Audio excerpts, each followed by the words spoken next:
Hello students. हमने last class में work done के बारे में डिस्कस किया था। ये टॉपिक हमने कवर किया था और इससे रिलेटेड कुछ न्यूमेरिकल भी किए थे। आज की क्लास में हम नया टॉपिक शुरू करेंगे, energy. Different type of energy के बारे में डिस्कस करेंगे और न्यूमेरिकल करेंगे। तो चलिए शुरू करते हैं।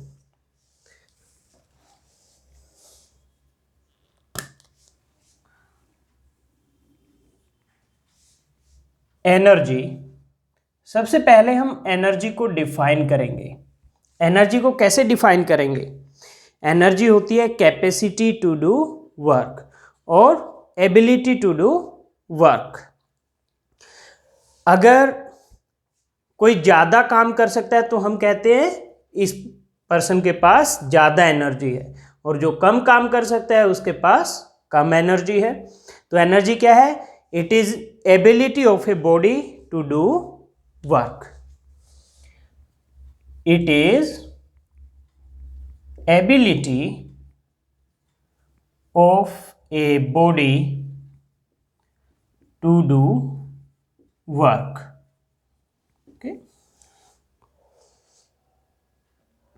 एनर्जी एक स्केलर क्वांटिटी है और इसकी यूनिट वही होती है जो वर्क डन की होती हैं, जूल एसआई में और अर्ग सीजीएस में।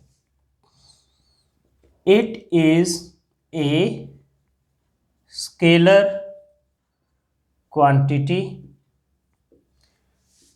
Its unit is joule in SI and erg in CGS। Dimension formula क्या होगा? डायमेंशन फॉर्मूला होगा ml²t-2। डायमेंशन फॉर्मूला तो आपने पहले भी कैलकुलेट किया था जब डायमेंशंस वाला चैप्टर किया था। तो इस एनर्जी बहुत तरह की होती है। इलेक्ट्रिकल एनर्जी है, मैकेनिकल एनर्जी है, हीट एनर्जी, थर्मल एनर्जी और न्यूक्लियर एनर्जी, केमिकल एनर्जी। इस चैप्टर में मेनली हम मैकेनिकल एनर्जी में इंटरेस्टेड हैं। आपके सिलेबस में मैकेनिकल एनर्जी का ही ज़्यादा कंटेंट है। मैकेनिकल एनर्जी क्या होता है? ये होता है sum of kinetic energy plus potential energy. तो मैकेनिकल एनर्जी दो तरह की होती है, काइनेटिक एनर्जी, एक potential energy.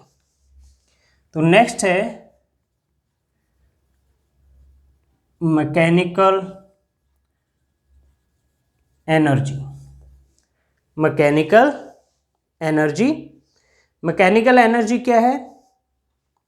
Energy produced by mechanical means. It is energy produced by mechanical means। Mechanical तरीके से जो एनर्जी प्रोड्यूस होती है उसको मैकेनिकल एनर्जी कहते हैं। It is of two types. Number 1 kinetic energy, number 2 potential energy. Potential energy, kinetic energy और potential energy के बारे में पहले भी आप 9th या 10th में पढ़ चुके हैं, तो ये कोई नई बात नहीं है, सेम वही है। तो अभी हम आज के लेक्चर में पहले काइनेटिक एनर्जी को डिटेल में डिस्कस करेंगे। काइनेटिक एनर्जी से रिलेटेड थ्योरम डिस्कस करेंगे, उससे रिलेटेड न्यूमेरिकल करेंगे। फिर हम, अगर आज टाइम बचेगा तो इस लेक्चर में पोटेंशियल एनर्जी के बारे में पढ़ेंगे, नहीं तो नेक्स्ट लेक्चर में फिर पोटेंशियल एनर्जी के बारे में पढ़ेंगे। तो पहले हम काइनेटिक एनर्जी को डिफाइन करते हैं। काइनेटिक एनर्जी, काइनेटिक एनर्जी होती है किसी भी बॉडी की because of its motion. Energy of a body because of its motion is called kinetic energy. Energy of a body because of its motion is called kinetic energy. अब मैं kinetic energy को बार बार पूरा नहीं लिखूंगा, इसको के ई लिखूंगा, के ई, ओके, के for kinetic, E for energy. तो अगर कोई बॉडी है जिसका मास m है और उसका वेलोसिटी v है तो उसकी काइनेटिक एनर्जी होगी 1/2 mv²। If m is mass of a body and v is velocity of body, then its kinetic energy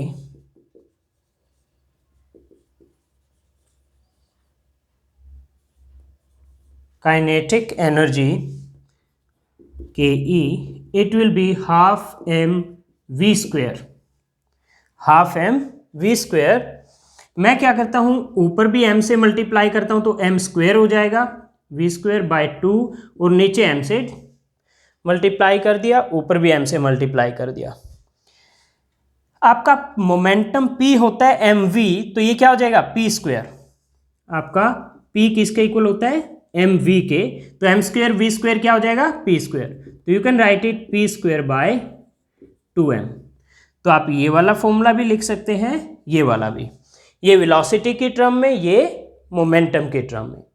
तो ये है काइनेटिक एनर्जी। नेक्स्ट है work energy theorem. Work energy theorem. Work energy theorem क्या है, ये theorem कहती है कि जो नेट फोर्स लग रहा है बॉडी पर, जितने भी फोर्सेस लग रहे हैं उन सभी का जो वेक्टर सम है, उस फोर्स का work done will be equal to change in kinetic energy of the body. Okay, work energy theorem.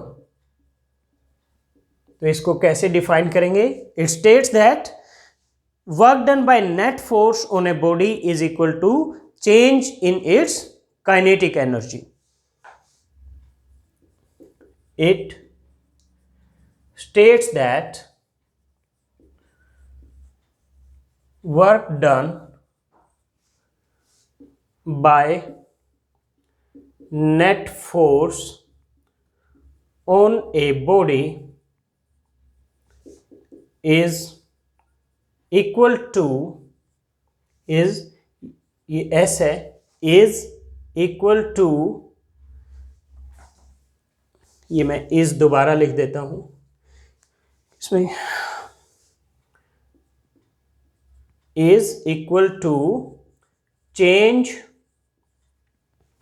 In its kinetic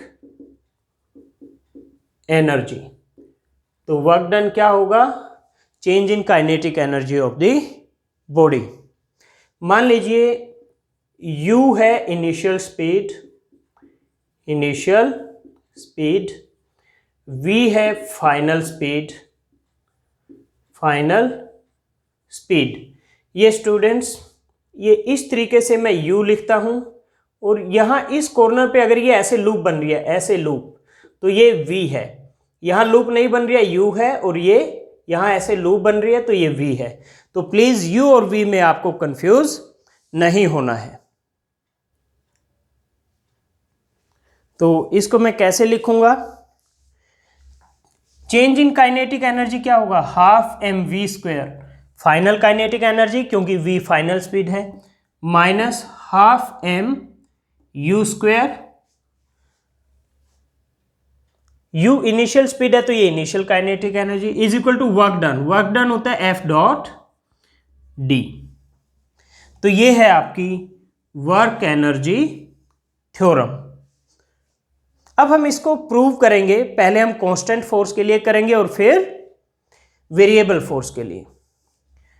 तो प्रूफ करते हैं, for a constant force. Force अगर कांस्टेंट होगा तो F इक्वल टू ma होता है, मास तो constant होता है, तो a भी क्या हो जाएगा, कांस्टेंट। और जहां कांस्टेंट हो acceleration, F equal to m a, f constant तो ए भी कॉन्स्टेंट, यानी एक्सेलरेशन कॉन्स्टेंट। और जहाँ एक्सेलरेशन कॉन्स्टेंट हो वहाँ हम इक्वेशन ऑफ मोशन यूज़ कर सकते हैं। हम यहाँ पर यूज़ करेंगे v square minus u square equal to 2a dot d. ये वेक्टर फॉर्म में हमने मोशन इन ए प्लेन वाले चैप्टर में लिखी थी, equations of motion in vector form. यहाँ a एक्सेलरेशन है, d डिस्प्लेसमेंट है, वहाँ पे हमने s लिखा था डिस्प्लेसमेंट को d की जगह। मैं क्या करता हूँ, दोनों तरफ 1/2m से मल्टीप्लाई कर देता हूँ, multiply both sides by m/2, तो ये हो जाएगा 1/2m v square minus 1/2m u square, तो 1/2m into 2a dot D. 2 से 2 कैंसिल हो जाएगा, m इंटू ए क्या होता है f, m इंटू ए क्या हो जाएगा f, तो ये हो गया 1/2m v square minus 1/2m u square is equal to f dot d. तो ये आपका प्रूफ आ गया, f डॉट डी क्या होता है, वर्क डन। तो ये आ गया proof for a constant force. अब वेरिएबल फोर्स के लिए भी इसको हम प्रूव करेंगे।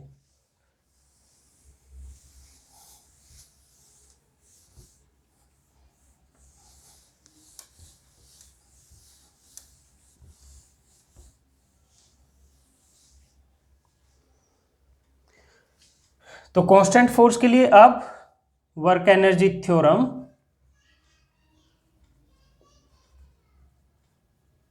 For variable force, variable force.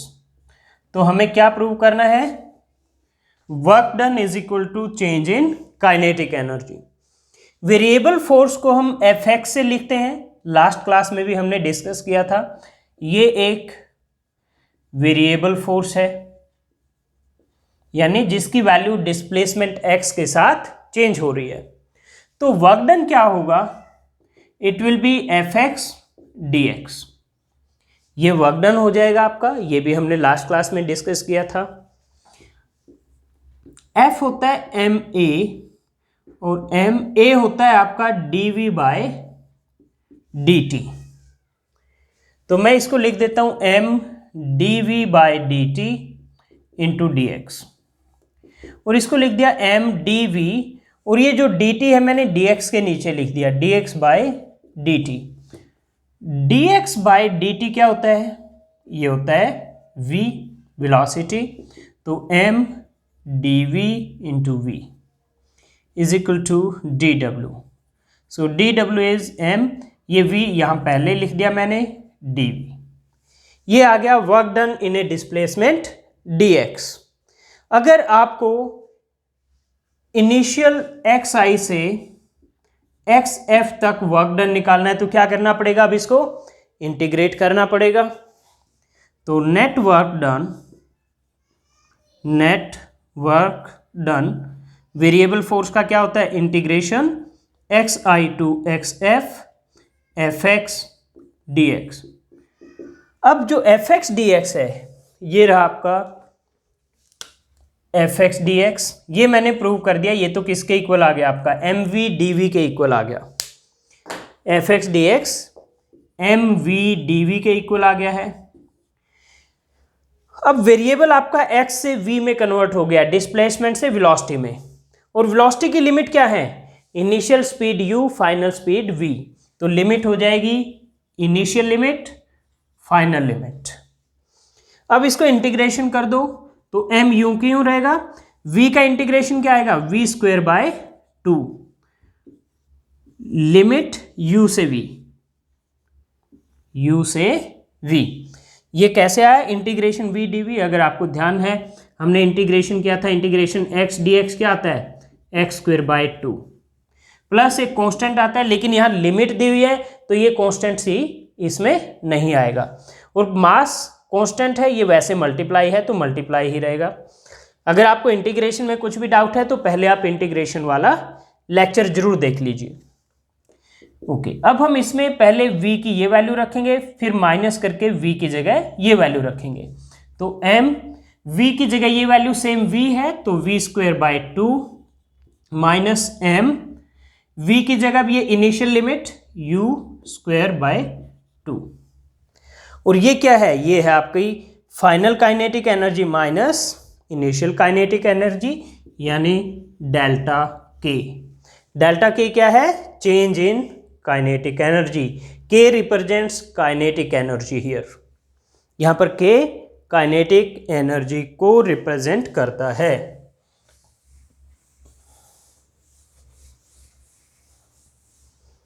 तो आपका यहां से जो वर्क डन है integration xi to xf fx dx, ये किसके इक्वल आ गया, kf माइनस ki और equal to delta K. Work done equal to change in kinetic energy delta K which is kf minus ki, where kf equal to 1/2 mv square and ki equal to 1/2 m u square. ये u है, ये v है। तो ये था work energy theorem for a variable force. Okay, तो ये work energy theorem को आपको डेरिवेशन प्रैक्टिस करना है लिखकर। मैं अब इसको इरेज कर देता हूं।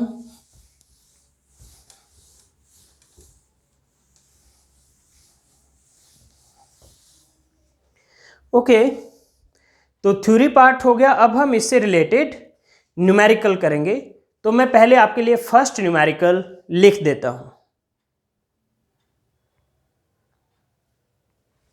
ओके स्टूडेंट्स, मैंने आपके लिए न्यूमेरिकल लिख दिया है। It is well known that A rain drop falls under the influence of downward gravitational force and the opposing resistive force. The resistive force is proportional to speed of drop but is undetermined. Consider a drop of mass 1 gram falling from a height of 1 kilometer. It hits the ground with a speed of 50 meter per second. What is work done by resistive force? ये कहता है कि जब कोई rain drop ऊपर से fall करती है तो उस पर डाउनवर्ड तो ग्रेविटेशनल फोर्स लगता है और ऊपर की तरफ एयर रेजिस्टेंस या आप एटमॉस्फेयर की रेजिस्टेंस जो भी कहें, एक रेजिस्टिव फोर्स लगता है अपवर्ड डायरेक्शन में। ये जो रेजिस्टिव फोर्स है ये proportional to speed of the rain drop होगा, लेकिन एग्जैक्टली वैल्यू क्या होगी वो नहीं पता। ठीक है, proportional to speed of drop but is indeterminate, but actual value नहीं पता। Consider a drop of mass 1 gram. आप 1 ग्राम मास का एक ड्रॉप कंसीडर कीजिए जो 1 किलोमीटर हाइट से फॉल कर रहा है और ग्राउंड पे जब वो ड्रॉप पहुंचता है तो उसकी स्पीड है 50 मीटर पर सेकेंड, 50 मीटर पर सेकेंड।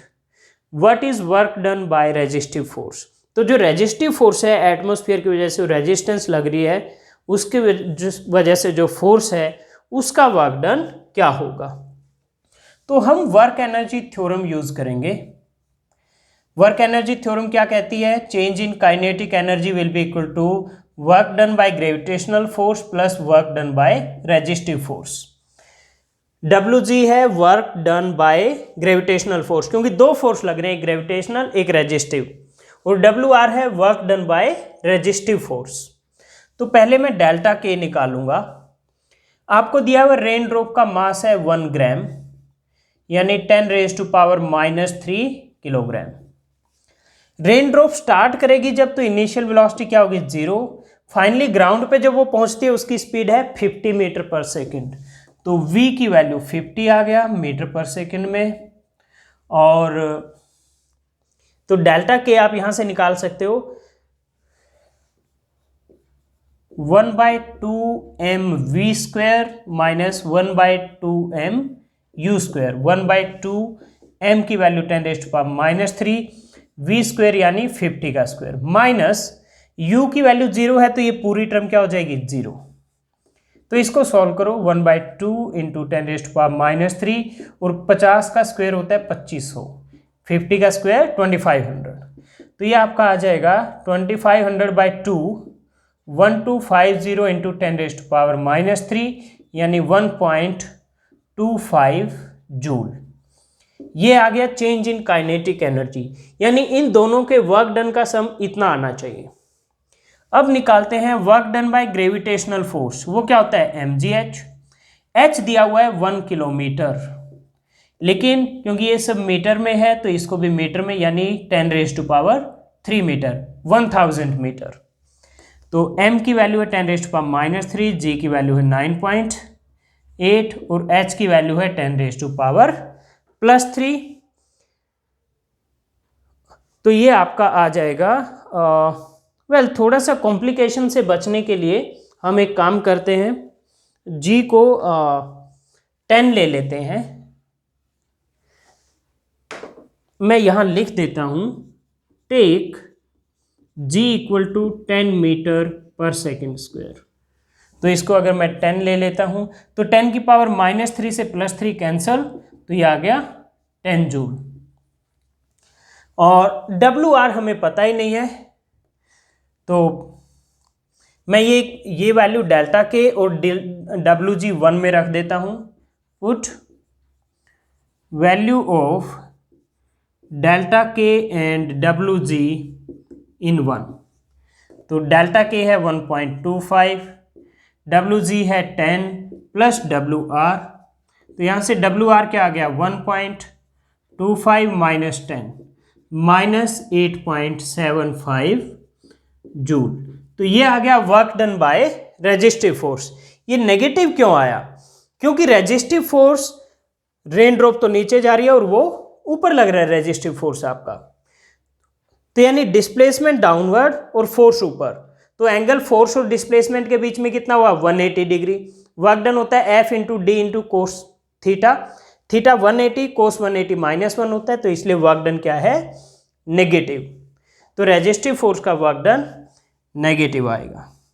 तो ये पहला न्यूमेरिकल था आपका वर्क एनर्जी थ्योरम से रिलेटेड। अब मैं इसको इरेज करके आपके लिए सेकंड न्यूमेरिकल लिख देता हूं।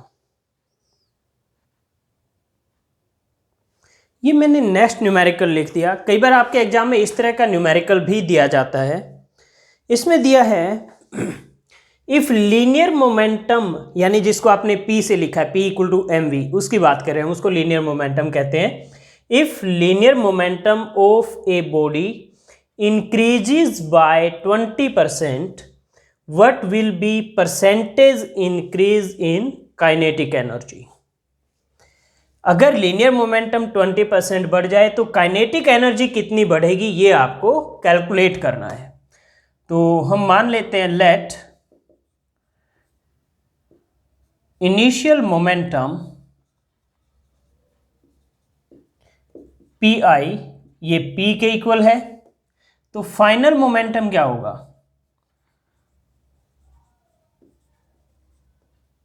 फाइनल मोमेंटम होगा initial momentum plus increases by 20%, तो प्लस 20% ऑफ P। तो P प्लस 20% क्या हो गया 20/100 इंटू P, तो ये 1 ये 5, तो P प्लस P/5, तो ये हो जाएगा 6P/5।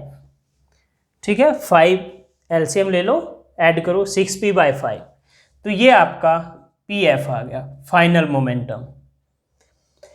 इनिशियल काइनेटिक एनर्जी क्या होगी Pi²/2m। काइनेटिक एनर्जी होता है P²/2m, तो ये Pi की वैल्यू P है तो P²/2m। और फाइनल काइनेटिक एनर्जी क्या होगी KF मतलब फाइनल काइनेटिक एनर्जी, ये होगा PF²/2m। PF की वैल्यू है 6P/5, 6P/5 2m, तो 6 का स्क्वायर 36, 5 का स्क्वायर 25, P²/2m। तो ये हो गया आपका 36 / 25, और ये P²/2m क्या है, ये तो आपका KI के इक्वल है। तो 36/25 KI। तो percentage increase in kinetic energy ये किसके इक्वल होगा? ये होगा KF minus KI divide by KI into 100। भाई इंक्रीज क्या होगा? इंक्रीज होगा फाइनल माइनस इनिशियल, और परसेंटेज निकालने के लिए क्या करोगे? इनिशियल से डिवाइड करके 100 से मल्टीप्लाई कर दो। ठीक है। जैसे फॉर एग्जाम्पल अगर आपको नहीं समझ आया, मान लीजिए आपने किसी को 80 रुपये दिए और कुछ दिन बाद उसने आपको 100 रुपये वापिस कर दिए, तो इंक्रीज कितना हुआ? 100 माइनस 80। ये इनिशियल है, ये फाइनल है ना? इंक्रीज कितना हुआ? 100 minus 80, final minus initial. Percentage निकालनी हो तो किस पे निकालोगे? जो आपने इनिशियल अमाउंट दिया था, 80 रुपये दिया था, उसी पे तो परसेंटेज निकालोगे। तो यानी ये है 20। तो ये 20 रुपये किस पे है प्रॉफिट? 80 रुपये पे प्रॉफिट है ये। तो 1 रुपये पे 20/80 और 100 रुपये पे मल्टीप्लाई बाय 100 कर दो। ठीक है। तो ये क्या है? 20 क्या है? ये फाइनल माइनस इनिशियल। ये 80 क्या है? Initial multiply by 100। ऐसे ही final minus initial by initial into 100। तो ये फाइनल है 36/25 KI minus KI divide by KI into 100। तो मैंने क्या किया? KI कॉमन ले लिया इनमें से, ऊपर वाली टर्म में से।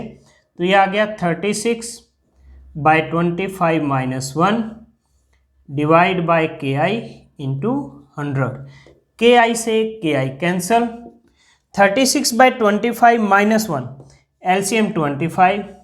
तो ये आ गया 36 माइनस 25 और इंटू 100। 25 पे ये कैंसिल हो जाएगा 4, और 36 माइनस 25 क्या होगा? 11 इंटू 4 44। तो 44% आपका आंसर आ गया।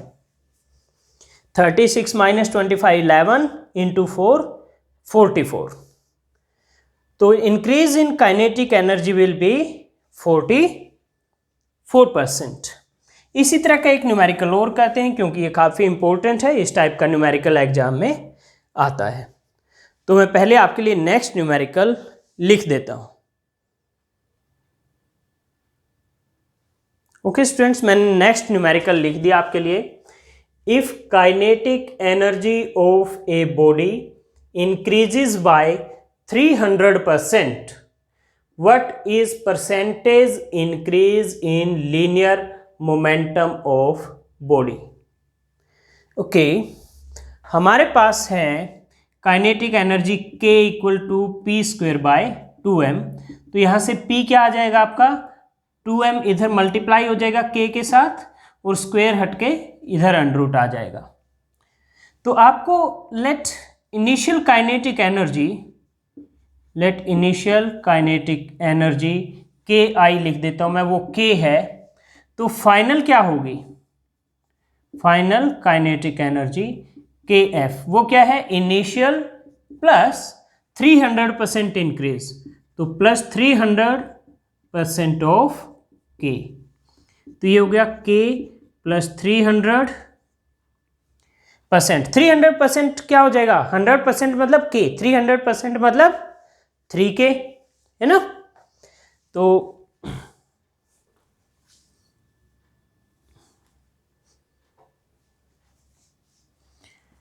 $3K, तो ये हो गया 4K। तो ये आपका KF आ गया।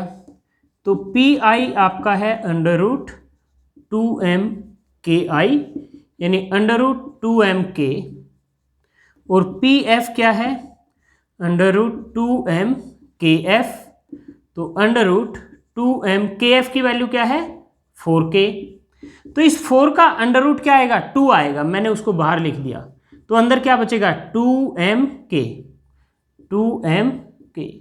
और √2mk क्या है आपका? PI है।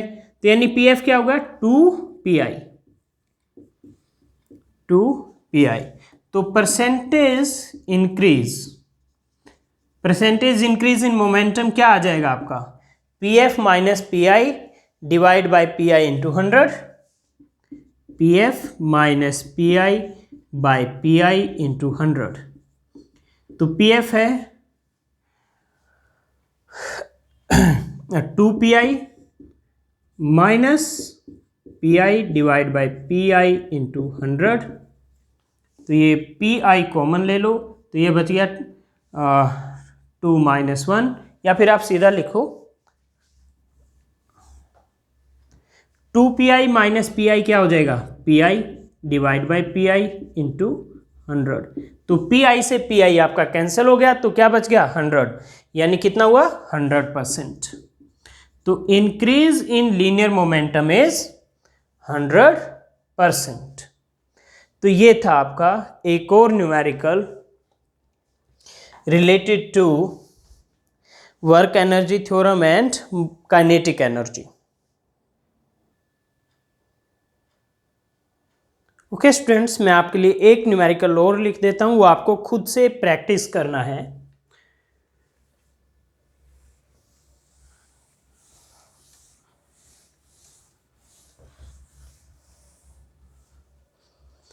वो है if linear momentum of a body increases by 50%, if linear momentum of a body increases by 50%, what is percentage increase in kinetic energy of body? What is percentage increase in kinetic energy of the body? ये आपको खुद से solve करना है। जैसे हमने momentum का एक पहले क्वेश्चन किया था, सेम वैसे ही इस जो मैंने यहाँ इरेज किया है, यहाँ पर जो लिखा हुआ था सेम उसी तरीके से होगा। पी आई की वैल्यू पी, पी एफ की value P plus 50% of P, और फिर उसको आप सॉल्व करेंगे और इसमें जो आंसर आएगा वो आपका आएगा 125%। आप सॉल्व करना और चेक करना क्या आपका आंसर यही आ रहा है।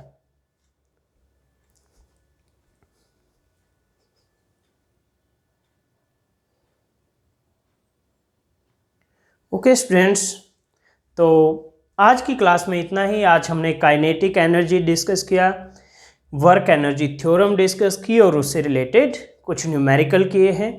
नेक्स्ट क्लास में हम पोटेंशियल एनर्जी डिस्कस करेंगे और पोटेंशियल एनर्जी से रिलेटेड न्यूमेरिकल करेंगे। तो नेक्स्ट क्लास में मिलते हैं, तब तक आप ये प्रैक्टिस कीजिए।